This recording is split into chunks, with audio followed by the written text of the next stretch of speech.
Welcome back to Otaku no Video. As always, thank you very much for joining me for my review of the first 3 episodes of Usagi Drop, aka Bunny Drop, the anime that is being released this season, summer of 2011. And I want to get this out here before too much time passes, and I could wait until the entire show is done, but might as well get this out there. So this is an adaptation of a manga by Yumi Unita, and I reviewed some of the volumes here and on the blog before. Basic premise is that this 30-year-old man named Daikichi goes to his grandfather's funeral, finds out his grandfather had a dalliance with a maid, which had produced a child. The maid has since disappeared. The girl is now 6 years old, and now the grandfather's died. She's basically an orphan. And the relatives are now trying to figure out what to do with this girl, Rin.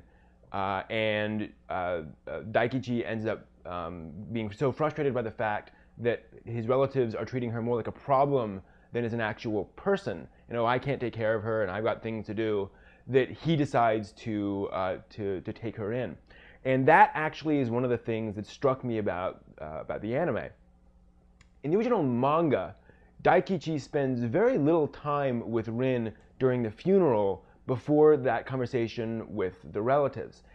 In the anime, the entire first episode is the funeral, and Daikichi spends more time with Rin, several circumstances where Rin's trying to get something or reach something and she can't, and so Daikichi notices this and goes over and helps her. Nothing too intense, nothing particularly long term, but he gets to build a little bit of rapport with Rin before that conversation with the relatives.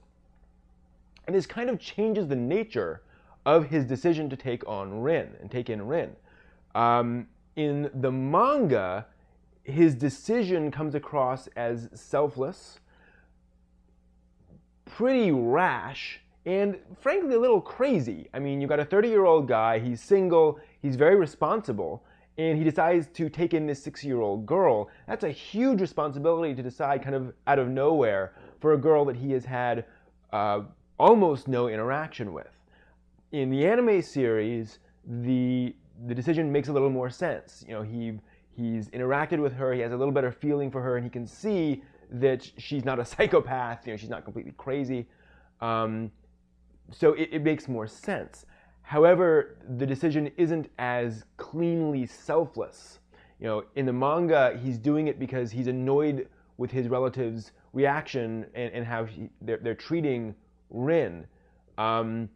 Whereas in the anime, again, it makes more sense. And I say that not to criticize the anime, but to say that an anime adaptation is an adaptation. They have to choose how they're going to relate certain scenes, and they got to look at things and say, this isn't going to work for a TV audience, this isn't going to work for a broad audience the way it might work for a manga. And especially considering that in a manga, sometimes audiences are more likely to be forgiving of a setup like that, whereas in anime, you have to establish it a little bit better. So I actually liked that slight shift in things. Again, it made Daikichi seem a little less rash and a little less crazy when that really wasn't the intent of the manga. I personally think the manga was kind of like, okay, this is the premise, we need to kind of get through this so we can actually tell the story. And actually telling the story is another interesting thing about the anime adaptation. The anime spends more time than the manga showing things from Rin's perspective. This is a quiet series, and there are several times where we see things literally from Rin's perspective, of looking up at things and looking at people walking away from her, things like that. And you get a much better feel for what it's like as this very displaced 6-year-old girl who doesn't really, know all these people, doesn't know what's going on, is going through a lot of these different changes. So I really appreciated that. And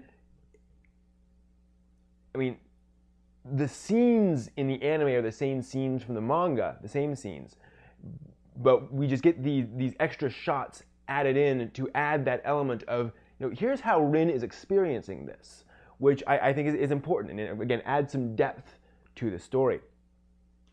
This is actually a very close, at least in the first 2 episodes, a very close adaptation of the manga, other than those little things. To the point where one thing that was worried me about the manga is that there's a fair amount of change in visual art style, where if Rin gets frustrated, she will get sort of pouty, and you go to a very simplified line style. In general, Usagi Drop has this very feminine, very curvy style to it. Very few hard, straight lines. And I was curious to see how that would work in an anime series that is clearly telling this pretty serious, very dramatic, although not dramatic in the traditional sense, but just a serious, quiet story. And to my surprise, it works extremely well. Now, it helps that this anime adaptation is by Production I.G, one of the best anime studios out there, certainly in terms of quality and so forth. And clearly also this has a solid budget. But they're able to bounce between these different visual styles without it breaking the mood of the series. And fortunately, no one goes super deformed, no one goes really crazy. It's just, you get an occasional expression where, like I said, Rin will just go, and it works. Again, kind of to my surprise. So it certainly helps having a top-notch anime studio behind it. Now, the art style overall uses a lot of pastels, very few bright colors, which I think fits the line art very well. The manga volumes, at least the ones that were released over here, all have these pastel covers, and of course the insides are black and white. So I think that's a very appropriate color choice for this, and it retains that simplified line style, certainly inked, but Unita does not throw huge amounts of detail into backgrounds or into characters and character designs. It definitely feels real and feels like it's part of the real world, but it's more about the story, more about the characters, and more about emotional expressions, like a lot of shoujo. Now, Usagi Drop itself, genre-wise, is josei, meaning a work intended more for older female readers, at least adult female readers, than anything else. And it certainly works like that. It's a more mature work, although there's nothing mature or adult about it, and that just is frustrating me about those words. But there's no fan service, nothing like that. In fact, it's kind of amazing. Rin takes baths and things like that. We never see her, unclothed in any way. And there are certainly places where we could, and places where we could without even being fan service, kind of like the scene in My Neighbor Totoro. But it's just, okay.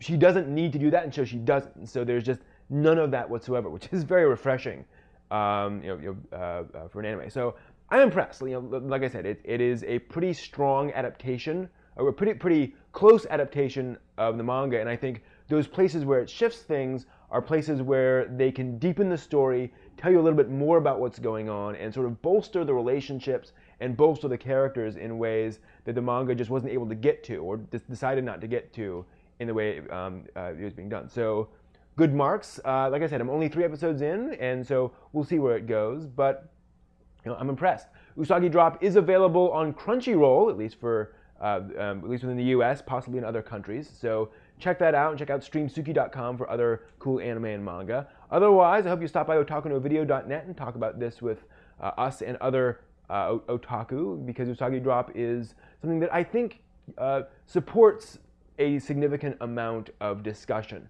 You can talk about what it's like to take in someone like this, what it's like to sacrifice certain elements of your life for someone else. There's some interesting things brought up by Usagi Drop. So those are my thoughts on that. Thanks for watching, and I'll see you next time.